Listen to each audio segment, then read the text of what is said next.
Somebody's trying to talk and we cannot hear you.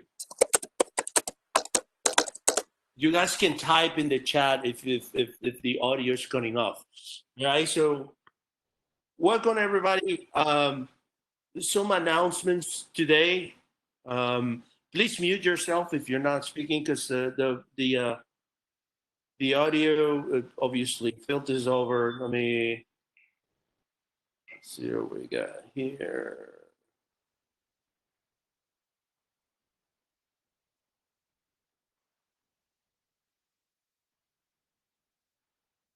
Coming Thursday.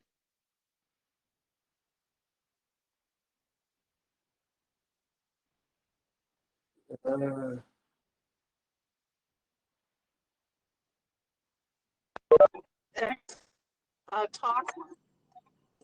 Oh, okay.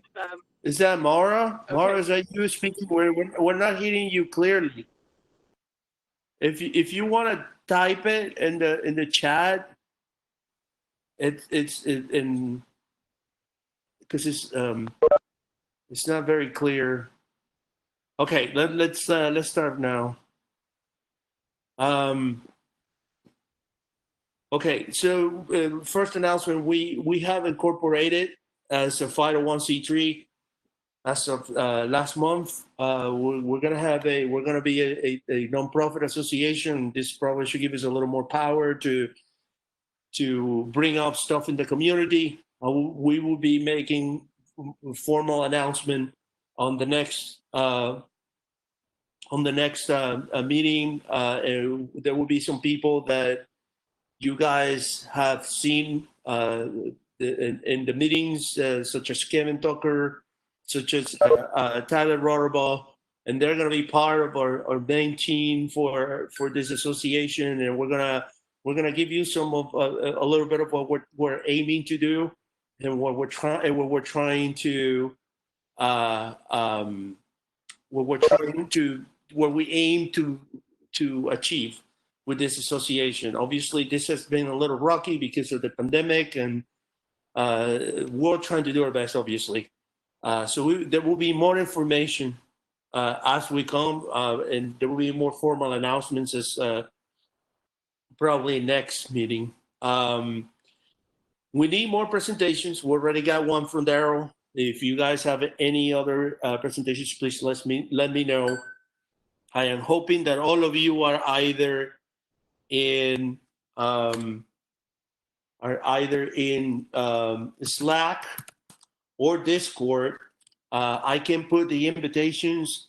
If any of you still wants to join, just put it in the chat, and I'll go ahead and post it so you guys can join.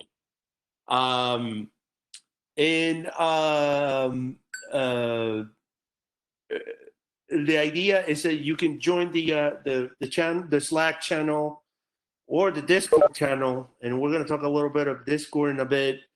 I understand Mara posted something about a meeting. I will announce it in just a second. We couldn't hear you well. I'm sorry. Based on talking about the Slack and Discord, there has been some resistance to Discord. Since the Discord it's a little cumbersome. Not sure how it went for you guys at DEF CON, but DEF CON felt like I was personally lost. I will be posting the links in a minute.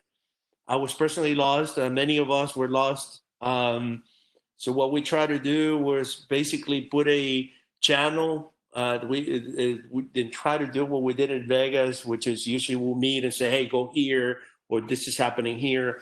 But it didn't feel like the experience was very, was close to what we're all used to. I mean, the silver lining here is, I guess, everybody misses going to Vegas and seeing everybody, and it really sucked not to be there and see everyone. So now we can value more the trips that we do. We used to take for granted.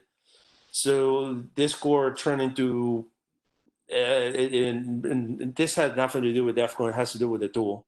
Basically, it's cumbersome. We started migrating to Discord, and I'm not feeling the love for this tool, to be honest. So we're working on having a cross post bot, but we're gonna keep on Slack as well. And I'm gonna post the link so you guys can join. But we're working on it because it feels like we're getting disconnected with this back and forth. The book that I mentioned for some of you is Blackout Wars, and this book will allow you to understand the context of the special event that we're doing at Hack Miami on August 29, and it has to be with EMP. EMP is a weapon that can basically fry everything that's electronic and lead to a major blackout, right? So this is there's been some chatter in the media. There's been some chatter in many other circles, and I decided to go out and recruit somebody. I was able to find somebody from a utility company, which is cool. He's not going to talk on behalf of the utility company. Obviously, we can't expect that to happen, but he's going to give us some good info of some of the efforts and what can we do as individuals, which is also a very important thing. It's not just what are they doing, what are we doing? Because they can protect the grid, but if everything in your house gets fried, you had to have a way to come back. Well, it's like here in Florida when we lose power, we had generators, we have ham radio, we have all kinds of stuff. So this would be a good event for you to see how can we mitigate this type of threat. So you are all invited to this event, and then it goes with the. It goes with the invitation, which I'm going to be placing. We're going to be placing we are placing actually jobs in the job channel. We are obviously, I know that there are some people who are losing their jobs. There's some others that are trying to find jobs, and that's one of the main things we do here. We try to help you get hired or find any type of job that can get you by. Considering the situation that we're going through right now with the pandemic. There was some chatter yesterday about some new remote policies of some companies in Silicon Valley that imply that they will pay less to those who move, and some people are up in arms in it. I am, because I do believe that's a cap, and caps should not be. You should be paid for what you do, not for where you live. So that type of cap, I myself are not happy to hear about it. Hopefully, other companies will not follow through with it. So, all right. So with that in mind, this meeting will be posted in the YouTube channel, and if you want me to add somebody, you can always email me at phack.org, and I will add them to. I'll send an invite to either Slack or to or Discord, and then let me actually talk about Mara. Mara said, let's see if we got it here. Mara, you want to try to speak and see if we can hear you this time, or?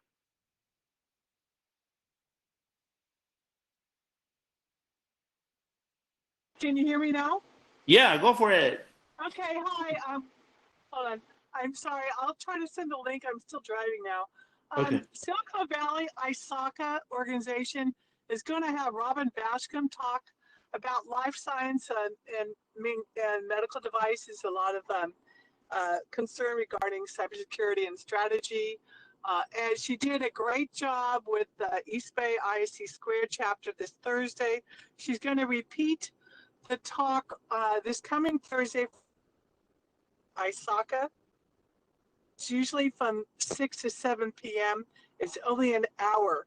The ISC squared event was at least 2 hours. I'm not sure how she's gonna, you know, how she's gonna compact her presentation, but it's fabulous. I think it's very informative, resourceful, and I think if you care about health and the concern about security, especially on a lot of the medical devices, the needs in healthcare, especially if you're thinking about, hey, what area should I may want to focus in, because it sounds like there's going to be and is a significant need in that area for cybersecurity.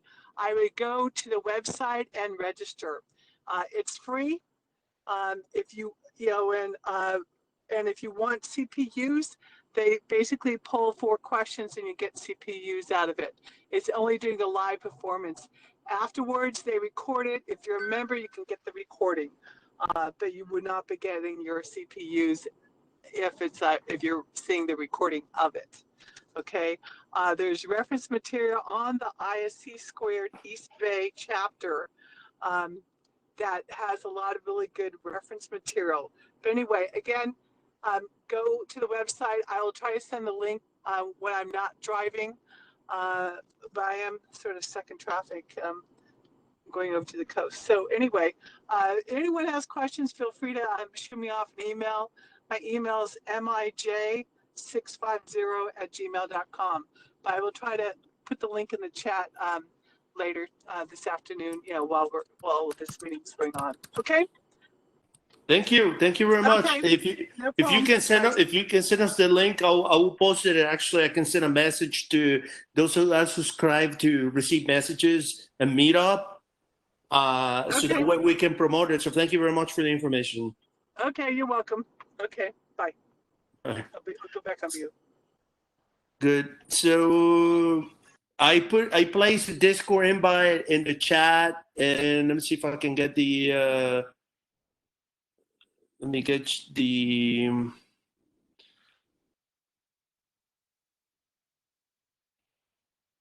I'll figure out how to put the Slack in it. So again, before I give the floor to Lenin, today we have 2 presentations. One is Lenin with cryptography and applications, and then we have Microsoft ATP. So let me actually give the floor to Lenin. Let's see, Lenin, where are you? Look you up. There you are. I'm right here. Yeah. All right, you're officially a presenter. Floor is yours, and thank you. And I'll be posting the Slack invite too. So thank you for being today here, guys. Thank you.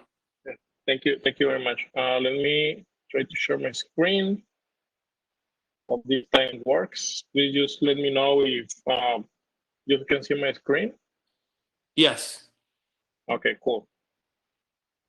Okay, let me present.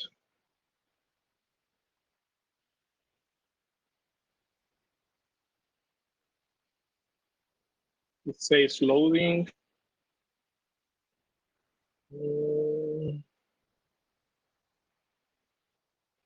Okay, come on. Okay, let me get my notes and then we can start.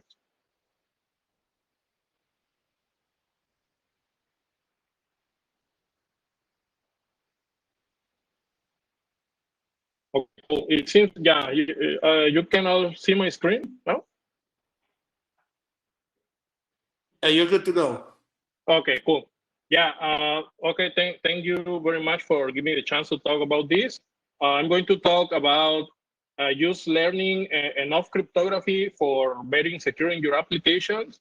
The main goal for this talk is for people with a software engineering background or people that is just starting in cryptography to learn the basic concepts, because there is a lot of concepts in cryptography and some of them are very difficult. Some of them kind of overlap with some others, and it's very important to learn the difference, because at the end that impacts the security, right, of your application, of your data.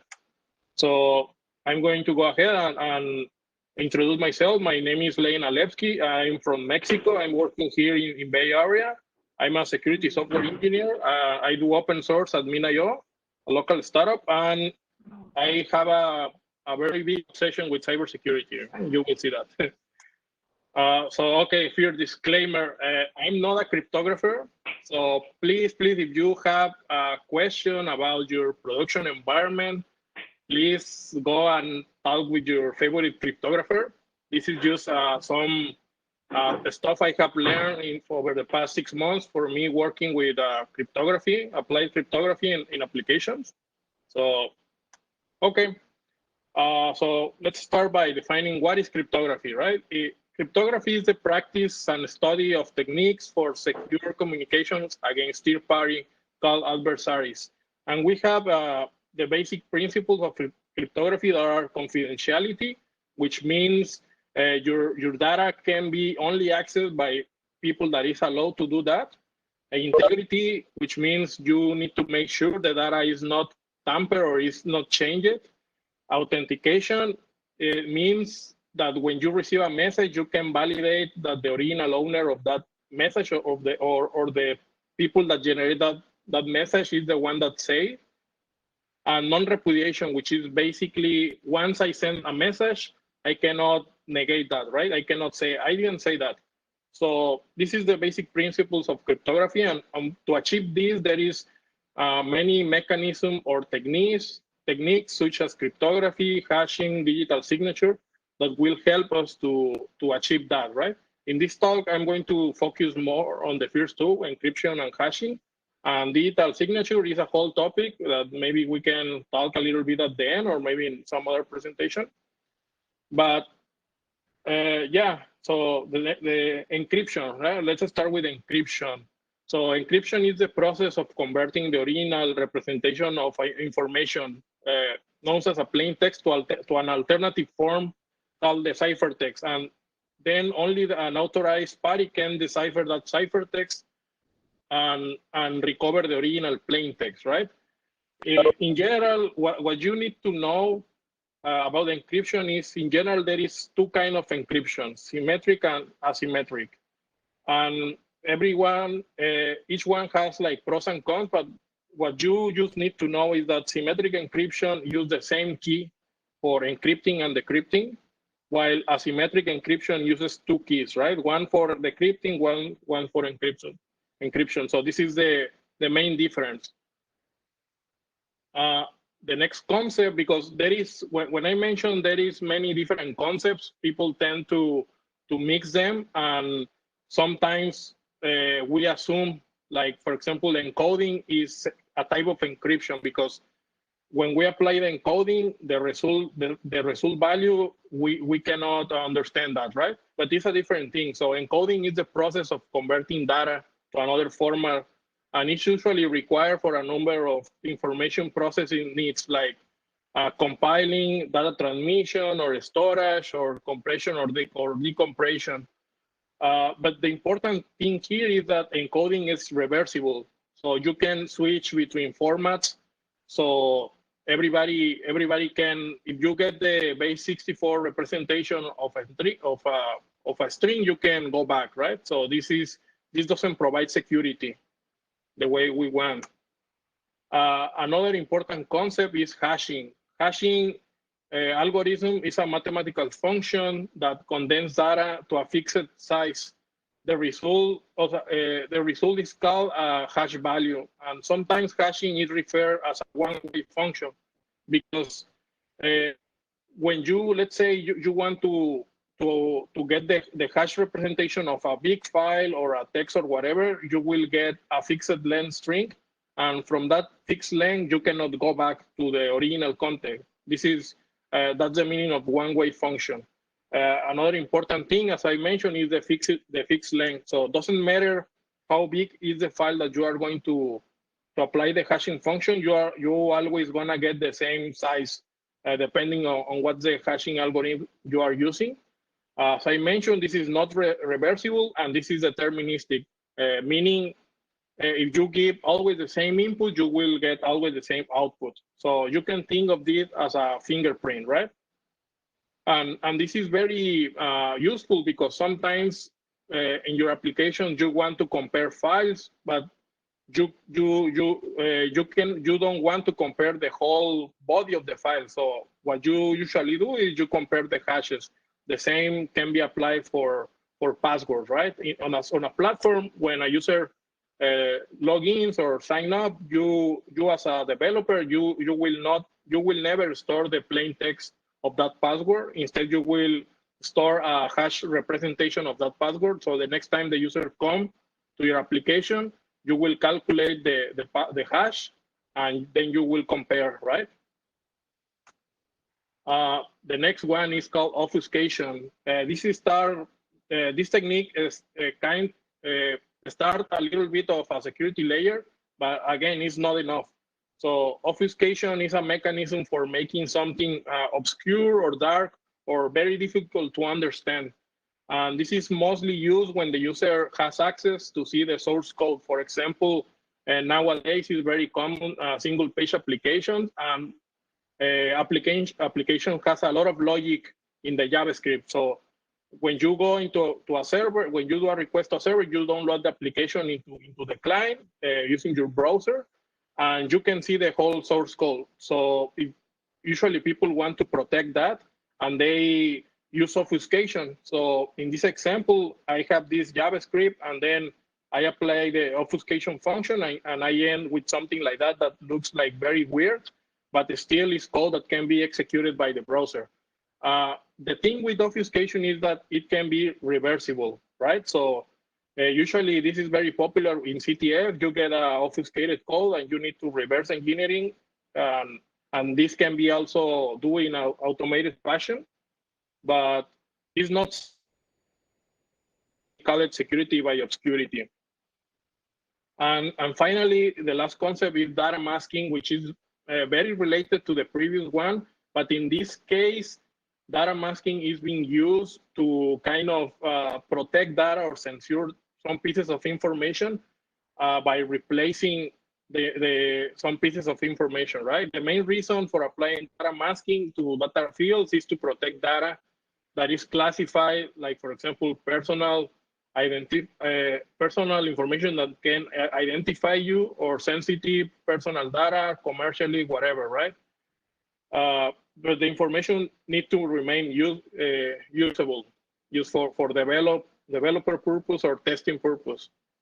So, okay, now that we know this theory, let me talk a little bit more about the cryptography part. So in practice, cryptography is about choosing the right tool for the job.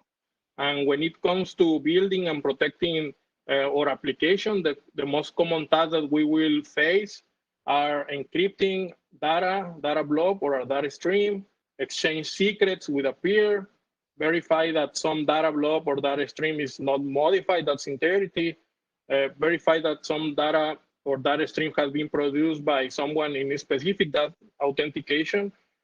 We may also face generate a secret from another secret, that's key derivation, and also generate secret from low entropy values, such as a user input password.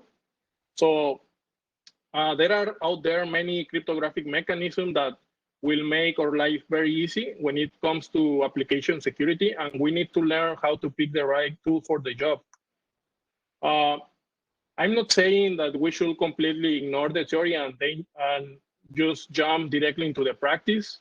Theory is very important and we should learn it, or at least be aware of the different types of cryptographic primitives, which is another interesting concept. So I think there is more cryptographic primitives, but the ones that you most commonly use are pseudo-random permutations. And this is the case, for example, of AES, Advanced Encryption Standard. So this is the primitive that cryptographic scheme uses. Pseudo-random function, and we have, for example, SHA, and random oracles, which is the case of the hashing algorithm, SHA-256.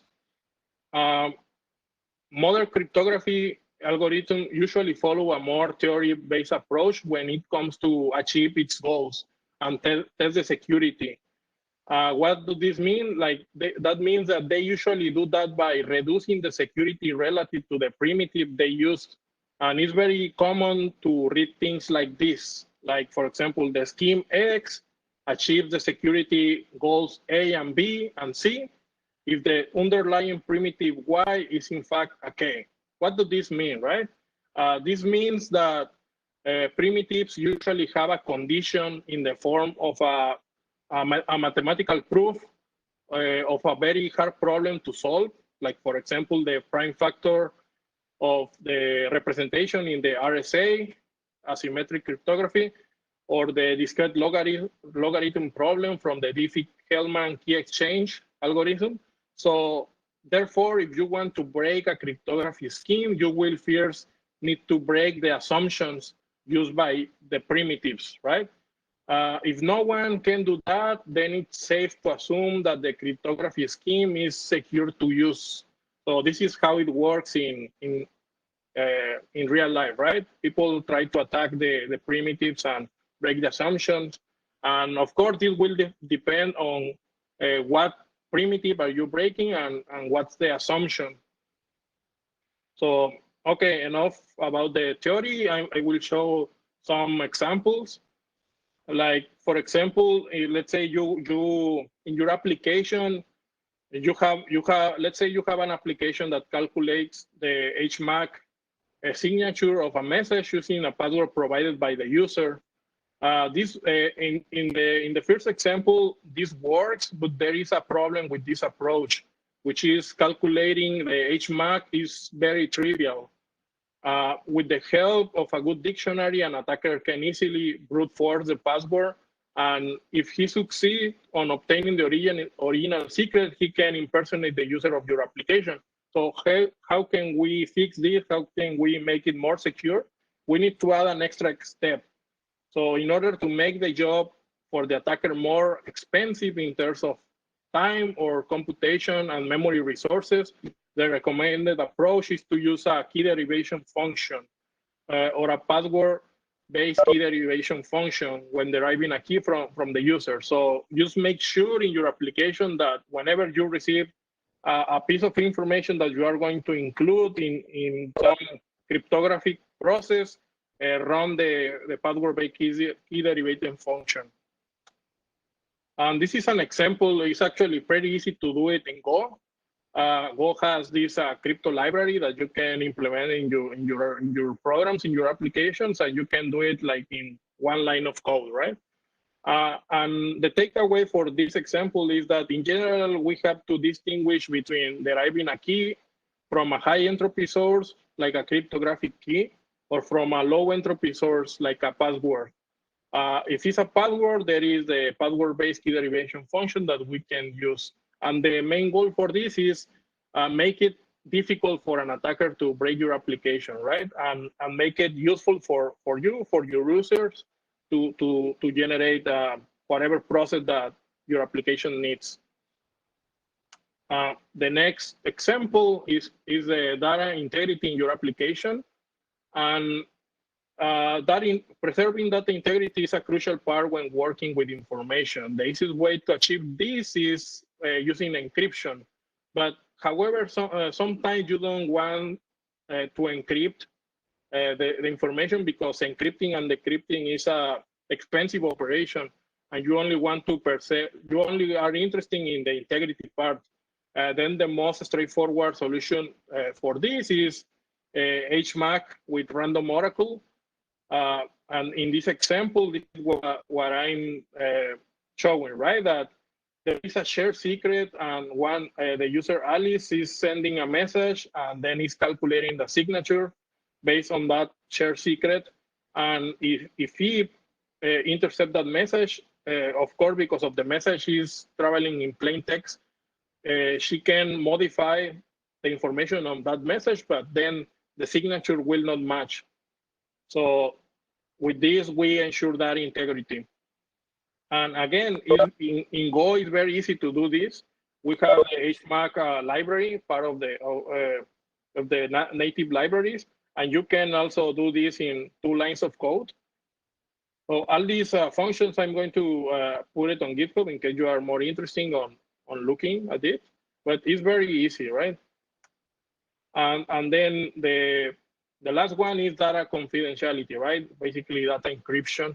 And for this, we have many options. So here I'm showing we have a user, we have a piece of data, which is the hello world file, and then a key, and we want to somehow run an encryption process.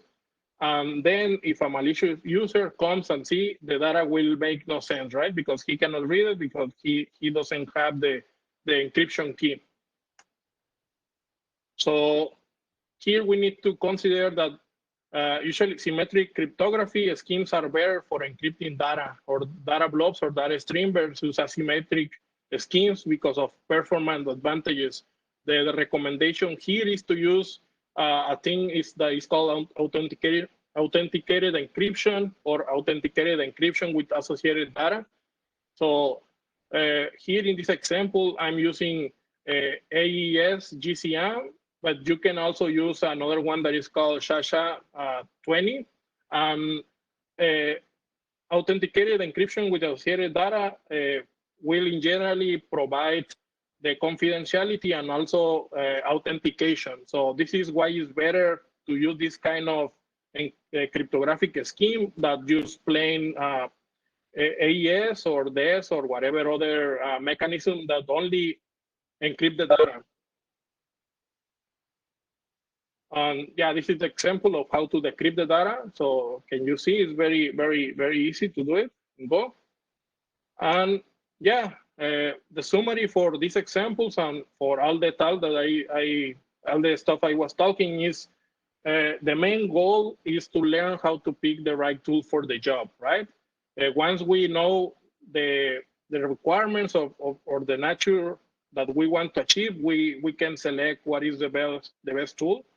Don't use user-provided keys directly in your application. Instead, always derive new keys because you cannot trust what the user is giving, right? So we need to use key derivation to create more secure cryptographic keys.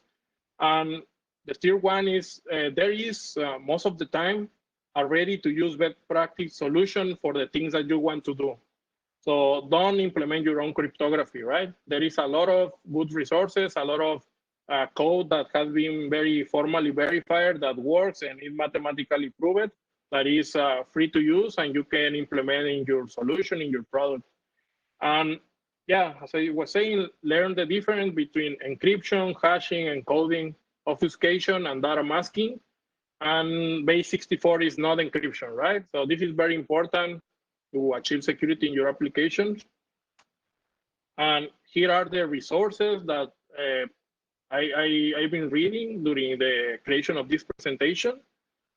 And yeah, I think that will be all from my side. If you have some questions, please ask. If you have some feedback, some comments, very welcome. And thank you all for listening.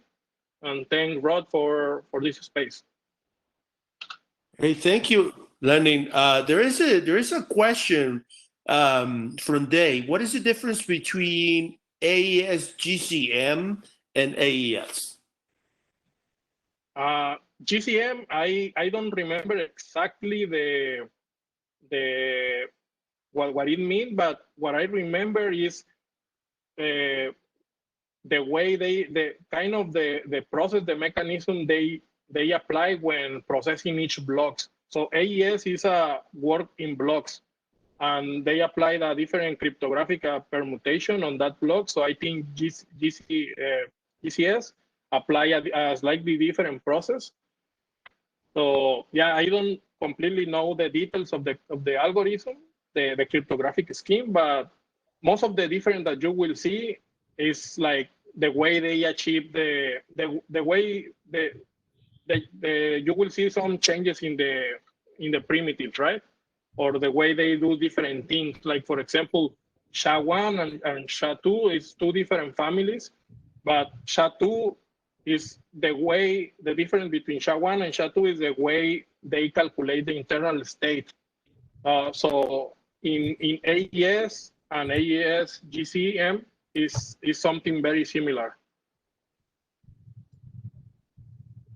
Okay, there is a comment from Ray. If you can please display the resources page again. Oh, yes. Yes.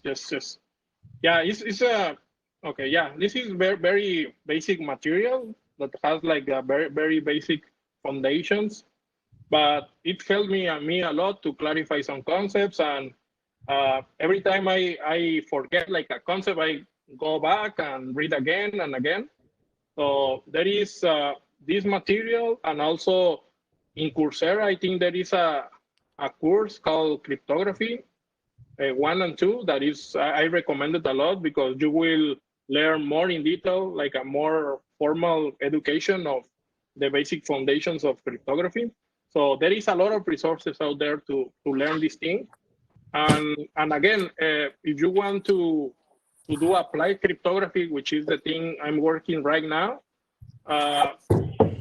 again, I think it's not necessary to learn very deep the mathematical concepts. So it's just enough to identify the right tool for the job, as I was saying, and yeah, you can protect your data, right, or your application. Hey, Lenin, was that really quick? You mentioned you can go and look at this. There's a place where we can learn this. What was that? What is it again? And what link is it where you can go learn this? Coursera. Yeah, you can go learn this, how to do cryptography in a basic. Where is that you were mentioning? Where do we go and get that? I don't have it here. But I can update the presentation and put there the course. I think is free. Okay. It's a free course, and it's a very complete. It has like 60 videos, something like that. Yeah, so I can update it and put it here. Awesome. Thank you, brother. Just put it in the chat. Great, thank you. Somebody put it there. Thank you, Marco. Awesome. Thank you. Okay, any other questions? Because we had to move on to the next presentation. This was a great presentation. Thank you, Lenin. As always, you always bring great content, so you're always welcome to come back. Thank you very much. Of course, okay. man. Of course. I'll stop sharing. Yeah. Let's see, Brian, are you ready? Yeah, I am. Can you hear me okay? Yeah, I can hear you. Let me. Right. I'm gonna send you as a presenter. Let me find you. There we go. Okay. So Brian, you are a presenter now. So if you wanna. Yep. So today we're gonna have Bryan Powers. He's gonna talk about Microsoft ATP Defender. I know Brian from quite a bit of time. Brian is a long-time cybersecurity presenter, and I work with him actually at a military contractor back then when we were doing cyber ranges, and he's awesome, and I'm sure his presentation is gonna rock. So Brian, take it away. All right. Thanks for having me, Rod. It's been a long time. You haven't changed a bit. I've gotten a lot of gray hairs. I've had 2 sets of twins since I've seen you last. So I think I've aged twice the amount since I've seen you. But thanks for having me. I wanted to go over some. Also, I wanted to thank you for the EMP presentation coming up. I've got a lot of interest in that topic from history in the field, and I'm very much looking forward to that. So let's go over some of the things that I've been playing around with, and I like open forum. I don't necessarily have a long time. There's a heavy thunderstorm, and I'm hoping the power doesn't go out. It went out earlier on me. I do have a generator, but let's try to get through some of this material, and please throw some questions at me and interrupt me as much as you want. But the best I can do is give you a little bit of an outline and a walkthrough. Some of this is production, so I really can't get into much of it. But what I can do, it should be kind of cool. I'm hoping for. So what's really taken my breath away with advancements in Microsoft's Defender ATP platform is their investment. They bought a company back in 2017, 2016 for about $100 million that really launched this machine learning and artificial intelligence arena, where their cloud-based tenant world, and I don't know if you're familiar with their new subscription model, Microsoft 365, where they're merging all of their organizations into, Azure Online, like Azure Active Directory Online for free, essentially for most organizations, and then bringing you in to the cloud more frequently. As a matter of fact, I don't know if you're familiar with the JEDI contract. That's a $10 billion contract that was awarded. I think they're still fighting about it. But the Defense Department decided to give this contract over to Microsoft, and it kind of makes sense, and I'm hoping I can explain to you some reasons why. Microsoft has been in the business for a long time, and everybody that's protected their software has leveraged a lot of where they made a lot of mistakes. And over the years, Microsoft has grown their platform into what I'm going to walk you through today. But before we do that, let's talk about where we are. So it's first of all, it's Windows Defender antivirus. The biggest problem I think Microsoft has right now is it's just, first of all, not done yet. They're building the platform into endpoint management, and endpoint management is all encompassing. And endpoint management from the cloud means they're going to manage all of your systems from endpoint management, baseline configurations managed from Azure, and gives you the ability to hybridize this configuration management from the cloud and possibly on premises or both. And that model that they're promising is kind of half-baked. It's not ready yet. It's not even fully implementable under the current release schedule until the end of next year with this next release of Windows 10. So where we are is sort of beta release stuff, but it's really cool. And all I'm going to only really be able to show you today is nothing that interacts directly with the machine, but what you can do to evaluate threats, and then the hypotheticals on what you can do to deter them. So I'm looking at and also this presentation is a little bit more designed for enterprise admins and security admins. And we're going to evaluate some high-level functionality and look at the antivirus features and just barely touch the surface. I can't go into the full features of advanced threat protection because, it's akin to these hydrochloroquine tests that are going on. They say it helps, but all the tests that are going on, they're not using zinc and they're not doing the pre-test. They're not doing it pre-infection. They're waiting until you're on your death door. So the full suite of services that Microsoft ATP provides, these tests aren't really, these services aren't really fully implemented in the evaluations that are being performed today. And when I say that, I'm referring to, for example, MITRE. MITRE ran a series. MITRE is a nonprofit organization that runs, I'm sure you're familiar with them. And forgive me, I'm a little nervous. It's my first time in front of you guys, so treat me kind. And also interrupt. It makes me feel great when you guys interrupt. MITRE has been around for a very long time. They're a nonprofit, and every year they do a very deep dive battle with all the top antivirus applications out there. And Microsoft did pretty well, but they didn't include all of the suite of services that Microsoft has to help prevent the attacks that miter through at the software, the antivirus software. So let's get into a little bit of what they offer. So the full suite offers this cloud-based email filter solution that embeds directly with Outlook.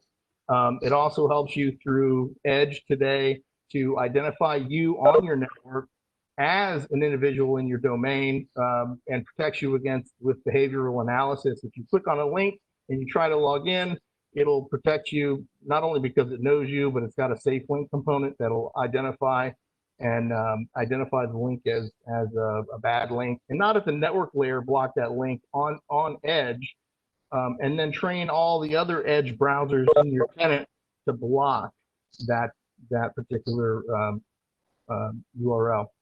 So advanced threat protection for Office, behavioral analysis through Outlook, and then cloud-based endpoint behavioral, cloud security, threat intelligence, managed detection and response, and then Azure. You're able to integrate directly into Active Directory as well. I don't know how familiar you guys are with this platform, but behavioral analysis, I'm constantly receiving notifications on people and what they're doing and attempts from various locations around the world, whether they're logging in through VPN or if they're on tour. It's pretty powerful in its capabilities. But let's take a minute and look at the platform. So the organization that I'm working with right now doesn't have the product implemented, and I've run a couple of test scenarios for them. And I wanted to walk through that with you now. So here's what it looks like. It's pretty straightforward, not a lot to it. But when you get down to the dashboard for your threat and vulnerability management, your main goal here as a security administrator, for the most part, is to keep your exposure scores down, identify systems that are at risk. But if you have enabled the capability to, through one of several methods, reach out and manage your systems, whether it's through Configuration Manager or if you have configured what is available today through Endpoint Manager, configured your systems to be managed through Azure, then you can actually reach out and update the machines remotely. So here's the dashboard. Your exposure score, likelihood of breaches to occur, value, related alerts discovered on the device, and let me show you. I'm currently logged into a machine that's hybridized, and I just want to walk you through some of the cool features and before we talk much more about it. I hear some people dropping off. So let me see if I can capture some inspiration. All right, so this machine I'm currently logged into, it's hybrid managed. So it's an Active Directory domain controlled machine that's updated very frequently. It belongs to a update service, configuration manager service. And if you've never been in this platform, it's got a pretty neat feature where you can check out timelines. And the timeline will go back as far as you want it to. 1,000 days is typically where it's set. And you can gather any level of granularity you want. So if I want to see from the cloud any little bit of detail that's happened on this machine, all I have to do is highlight a chunk of time. Hope that my VPN doesn't crash. And I'm able to navigate through. I can set up alerts for different types of behavior, escalated privileges, or specific types of applications. that are not permitted. I can even set up controls through different policies that we'll walk through in a second. So this is one of my favorite application features, but you can also, now this is just the passive mode, but you can still initiate things like a live response where I'm able to, from the browser, set up a console, a command line console directly to my managed host.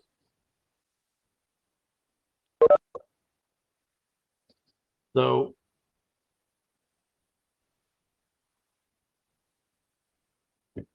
pretty robust system all in all for what it offers. Now, I haven't even really talked about the capabilities with virus protection yet. We're just looking at the features for auditing and viewing the systems and their resources. So those are two of my favorite features of the tool. Now,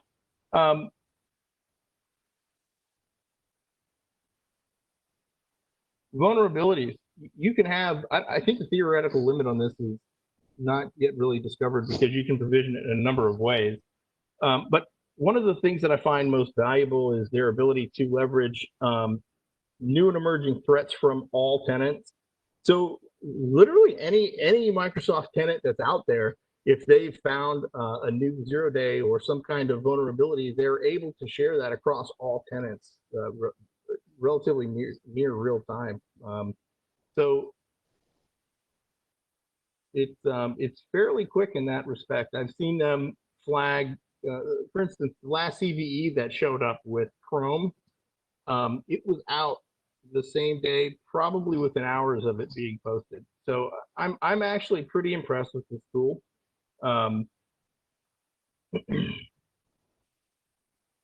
Let's see here.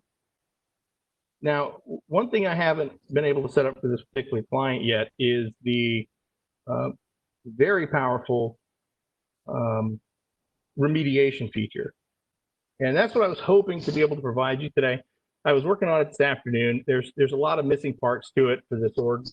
The remediation function gives you the ability to set up different tiers within your company or for the company you're working for. You can establish a security tiered system or embed functions here for patching and security updates with your help desk. That involves, strictly patching. And tier 1, tier 2, tier 3, you can provision those responsibilities in various levels of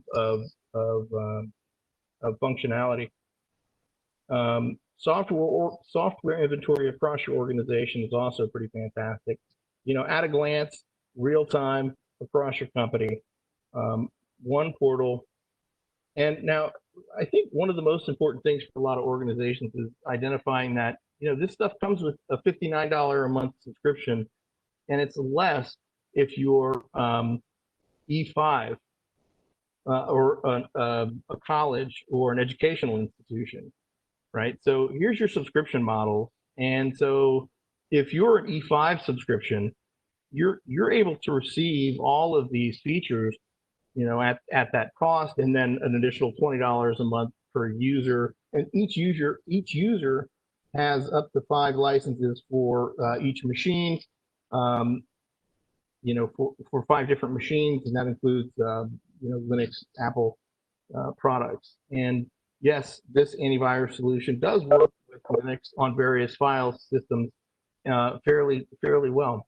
So we're talking about features: host-based, host intrusion, host-based intrusion detection, protection, detection.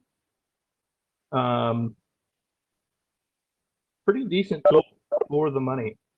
The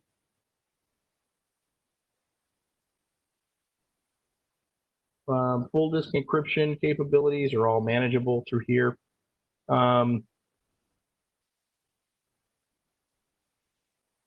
And again, this is just what we're looking at on the screen is primarily just the security center features. Now, I don't know if you're familiar with the subscription for E5 and what autopilot or Intune, what these terms represent.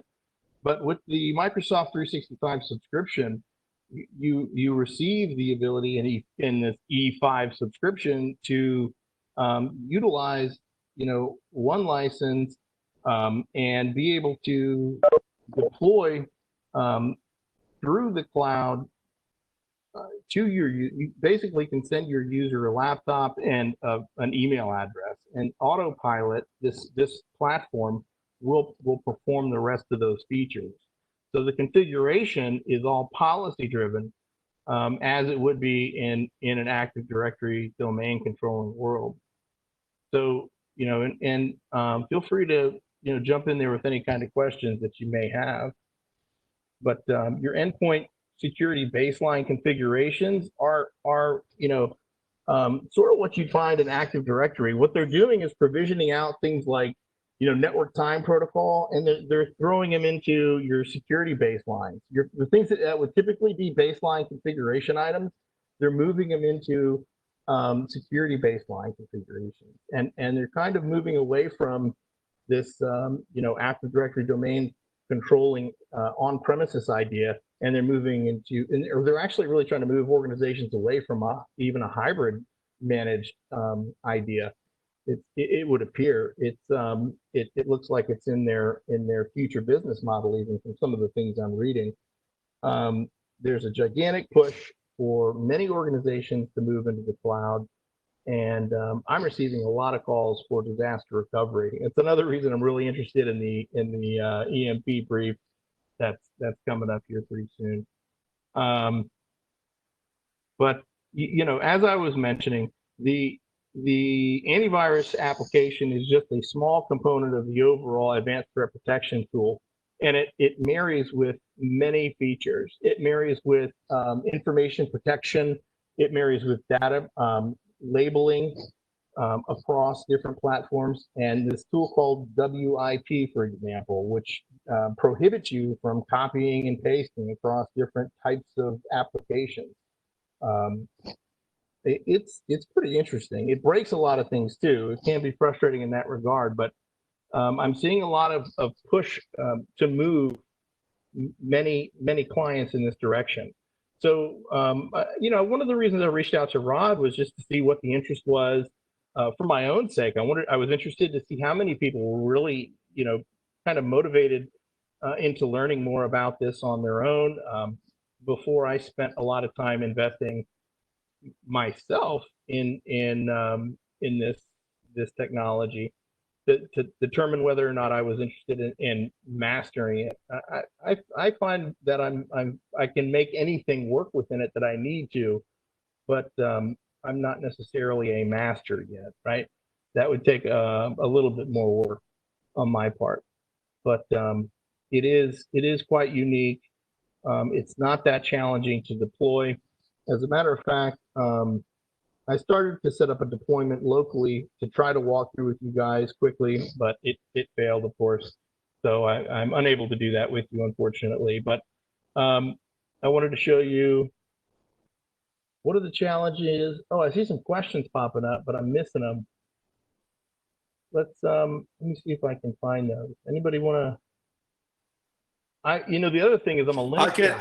I can read you the question. Just what are the challenges when moving from traditional AD versus, I guess, Azure AD hybrid infrastructure to a more pure E5 Azure only environment? Dude, I'm so glad you asked that, man. They don't merge any policies. They don't have policies, man.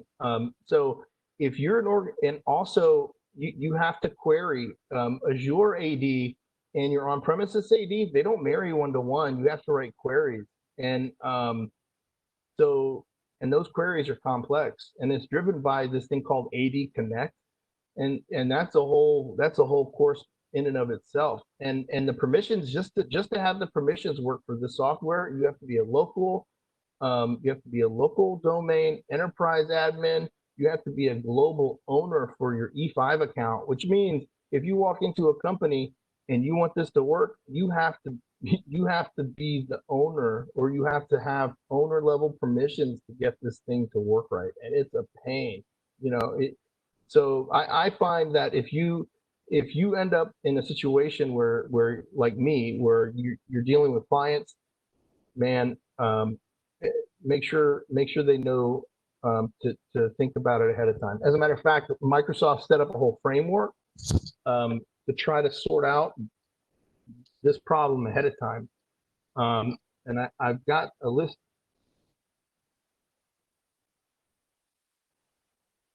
You know, kind of where it goes wrong.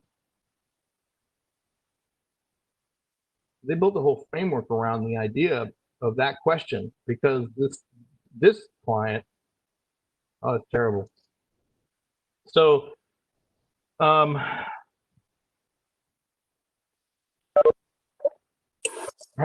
having so many different deployment types from Azure to your endpoint, you have at least 3 different ways you can manage your endpoints. Hybrid, straight Azure, or co-managed, which is from on-premises. You walk out the door and now you're on your own network, but it's managed by either or, and both. So it's a very convoluted environment to try to master. But in about a year and a half, when they've got the environment complete, it'll be hopefully a lot easier to deal with. In my opinion, Microsoft has 0 credibility. What was that? I missed the question again. Hey, Daryl, would you want to ask the question, or I can read it?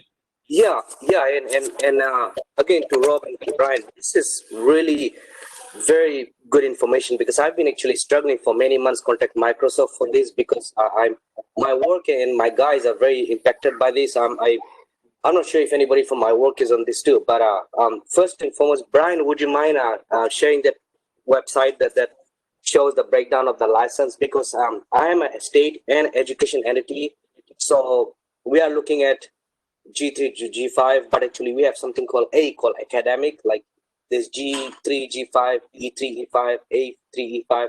So we have academic, so we have A3 to A5 upgrade, and your place that you shows that comparison would be awesome. If you can share that in this Word document. I had to go through all of that. Why don't you call me directly? Because I have a whole lot of information. Yeah, please. If you and I can connect offline, that would be awesome. And yeah, absolutely. I would love that favor. Yeah, I don't want that to go to waste. That's one of the reasons. That's another reason I want to do this too. I did so much work on that in particular. I don't want it to go to waste. And if you can use it, the A5 and E5 are very similar. But your state has a contract, has a state vendor, and that state licensing vendor, they're obligated to work with you. And whoever did that purchase, they have to give you that guy's information or that gal's information, and you should be allowed to contact them directly. But I can explain to you the hurdles I went through and give you the licensing documents that I saved.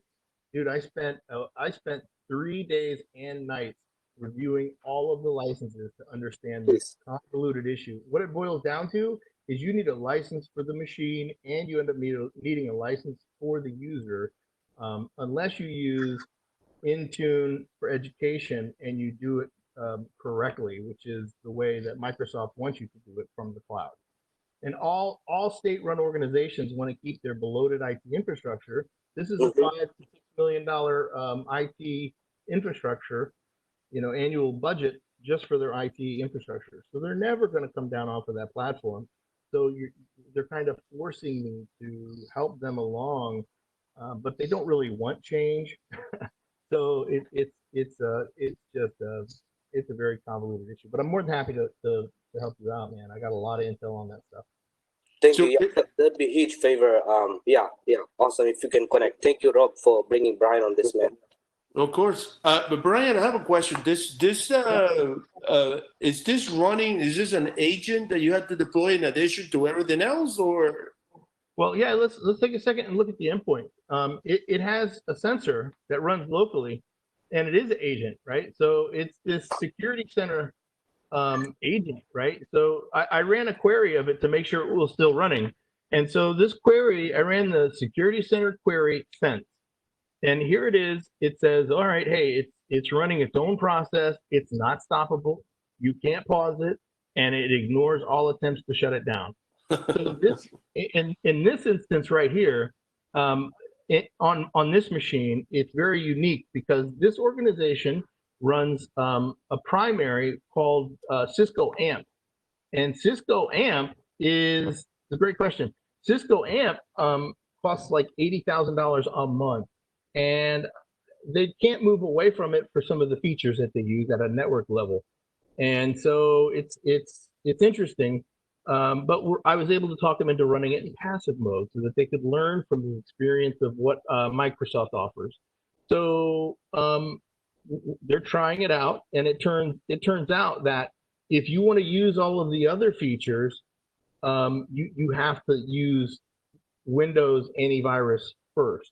For example, the other behavioral analytics sensors, all of the cloud-based analytics, the other threat intelligence features, the neural network behavioral analytics stuff that will segment an entire network if it feels that it's in danger.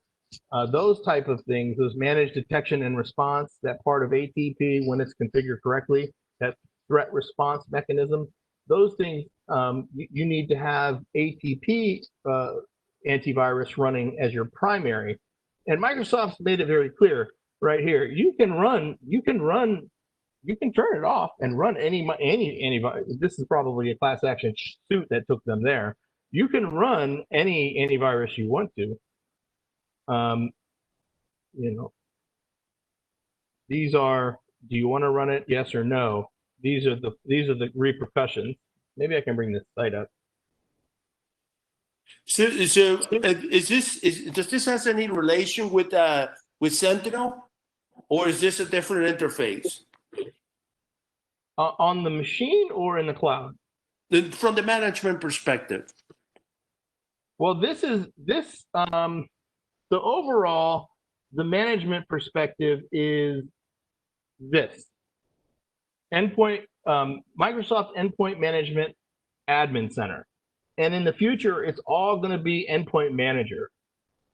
And that's where they're moving towards for all endpoints. But then right now, it's broken down into Security Center and further into the ATP Defender portion. But in the future, it's strictly going to be Endpoint Manager Security Center in particular. I see. This is pretty interesting. Thank you for presenting this. And I'm sure this cost a lot of money too. This doesn't look like it's SMB friendly. No. You can set this up with the E5. You can get yourself an E5 account and set this up on your own. Get a trial, get an E5, run a couple of virtual machines, set up some stuff local. And I mean, they give you a $200 a month credit. If you have your own company, I established my own company, so I'm an owner, and I'm just running through my family members and continuing different trials through my family members. So it really works. It really works well in that regard. I set up. So here's another really cool thing: Configuration Manager, for example. You can set up Configuration Manager if you're familiar with that suite of services. It's a very good platform for managing entire organizations. You can configure that for a cloud based platform as well, and you can configure it with the cloud management gateway, so that it can manage your cloud systems. It'll manage all of your Azure assets, your Azure assets. So when somebody walks out of your building, no matter what they're connected to, they don't even need a VPN. You're still going to have a connection through 443. It's a pretty amazing system. So you save on any VPN costs. You're leveraging, SSL 2A PKI, and it's legitimately managing your installations of updates and different.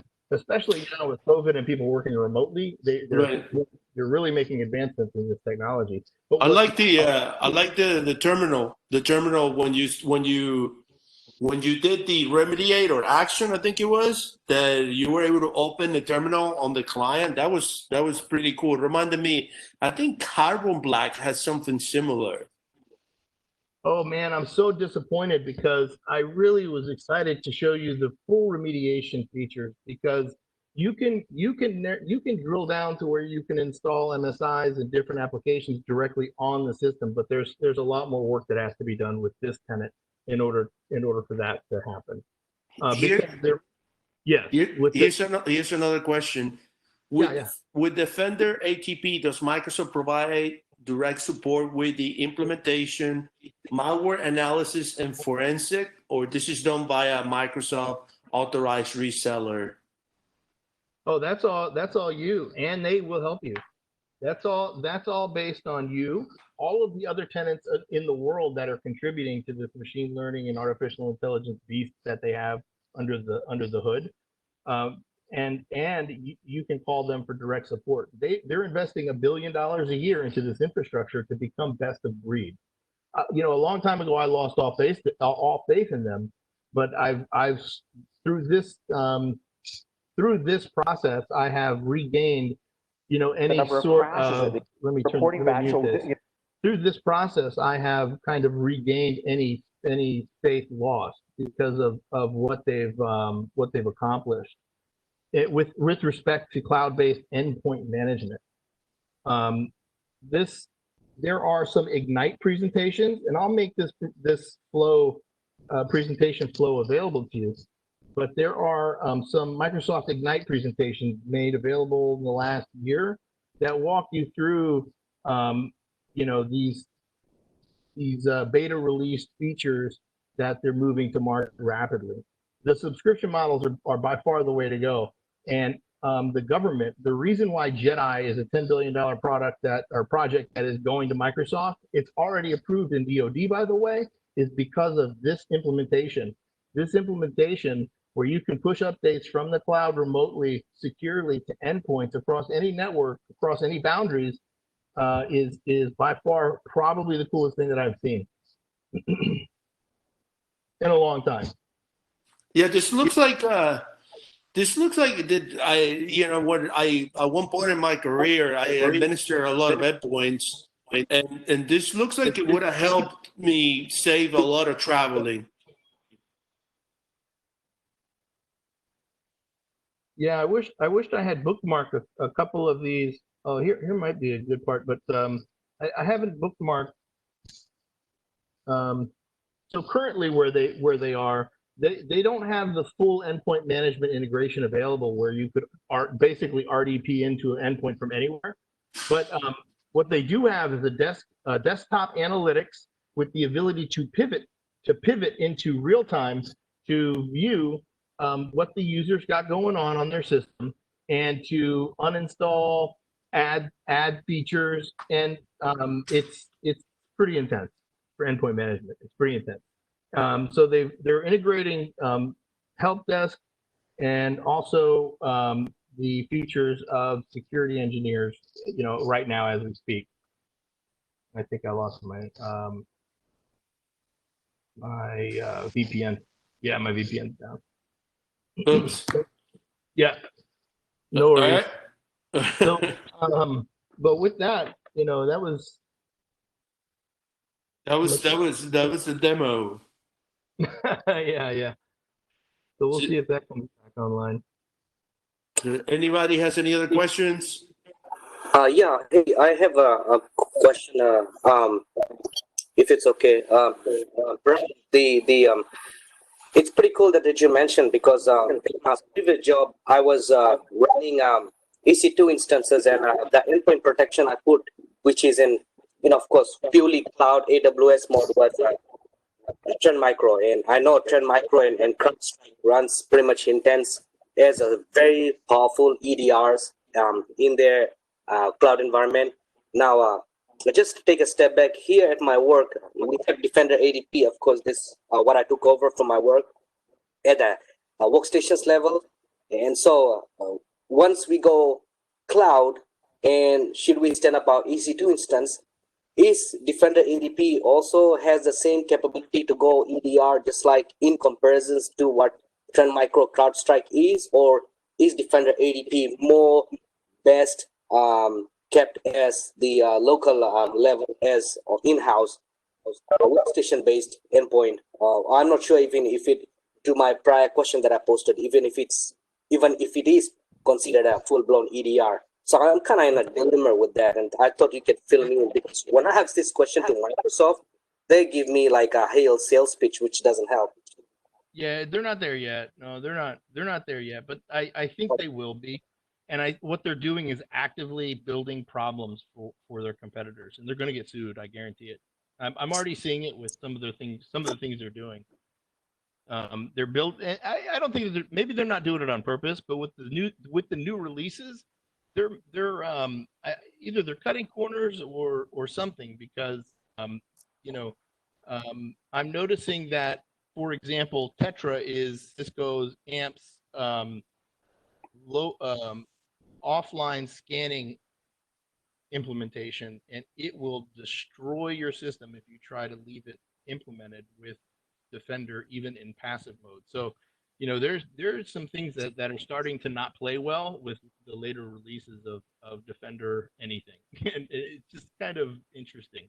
But they're trying to be the best of breed, and they're working really hard to elbow people out. So I wouldn't be surprised if they catch up with Trend Micro. I think Trend Micro is the best at EDR right now, but one of the best. But these guys will catch up. You'll see them catch up. I mean, this is Microsoft. Microsoft knows Microsoft better than anybody else. Right. Well, the reason I asked this, right, because if you look at the state level of California, they are very strongly promoting CrowdStrike. And yes, I did use Trend Micro, and I agree Trend Micro is very well established. Yeah. And yeah, the reason I asked this was because there is a lot of I'm not sure rumor or enough evidence out there. Microsoft has to go out there and just throw things out there to compete. And if it's a product not geared, then there's an issue. Yeah. You'll see things start to break eventually. I guarantee it. And then Trend Micro will start spending resources to update their software to conform. It'll get messy. Probably because the next release of Windows that is reported to be, and I had to build a Gantt chart about this. And the next release is due like November of next year. Mm-hmm. And so that release is supposed to be fully capable of supporting the full suite of services available with endpoint management. And the first version of the full suite of anything is never going to work very well. So I would assume by 2022 February into That's what come on, Yeah. bro. We have a 0-day win down. Exactly. But it's worth looking at, man. This is a serious contender. $1 billion a year is no chump change. That's one of the reasons I was excited to try to present this and get you guys on board with this stuff. Cool. Show you some stuff I've seen. Awesome. Yeah, I look forward to connecting with you. I don't want to monopolize the time, but Rod, if you can connect me with Brian, that would be awesome, brother. Do what? Sorry. Oh, I don't want to monopolize any more time, but Rob, if you can connect me with Brian, that would be awesome. Yeah. Of course, man. Of course. I don't think Brian is in Slack or Discord, but I can give you his LinkedIn and you can talk to him. Yeah, awesome. Yeah. Phone number, email, if you don't mind. Yeah, absolutely. All those things, Rod. If you can hook them up, and also let me get those links. I'll make sure I sign up. My wife's waiting for me. The thunderstorm has got them stranded, and yeah. All right. So it looks like we have come to the conclusion of this presentation. Thank you very much, everybody. I hope you got the link for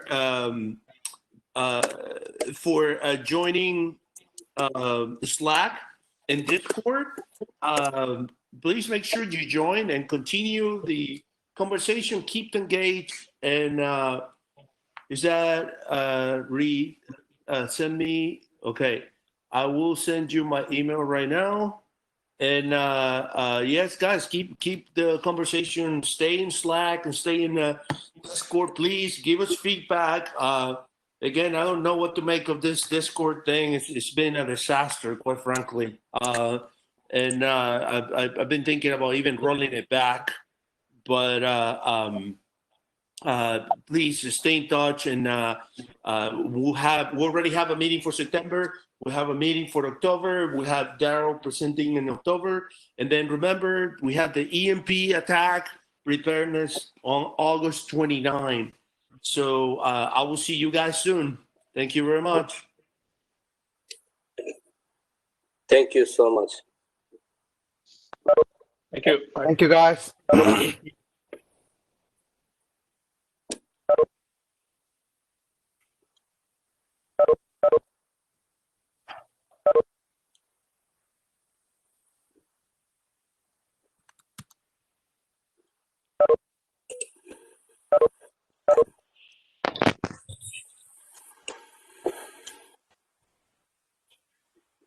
Hey, Brian, I sent you my email, that Word document. If you don't mind, also email it to me. That would be awesome. Okay, no doubt. Yeah, I kind of like it the way you laid out, because like, you know, I was saying Microsoft is a very large enterprise, and they make it so complicated that all these products they have, it's all different places. And I know they like to enterprise themselves so large, and when they try to compete on security level, they have all these cracks that they create.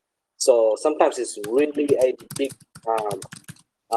yes, trying to understand them. So, and I like the way you did your word up structure. So that helps me out, because you know my dilemma, right? I was always a Linux guy, so I'm not a Microsoft guy. So now I'm picking up Microsoft in my new job, being a Microsoft shop. It's a challenge. I mean, Microsoft just bought, they bought Skype, LinkedIn. They're using for the latest Edge. They're going to use Linux for their kernel, I'm sure, here pretty soon. You know, I mean, it's just a matter of time. Did I cut us off early? It's all right. We were over 40, almost an hour. They booked out LinkedIn. Wow. Yeah, they bought LinkedIn. I'm sorry, Rod. I thought we were open. No, no problem. Well, they're trying to buy TikTok, right? Oh, Lord. They're trying to buy TikTok. What a nightmare. Oh, I know.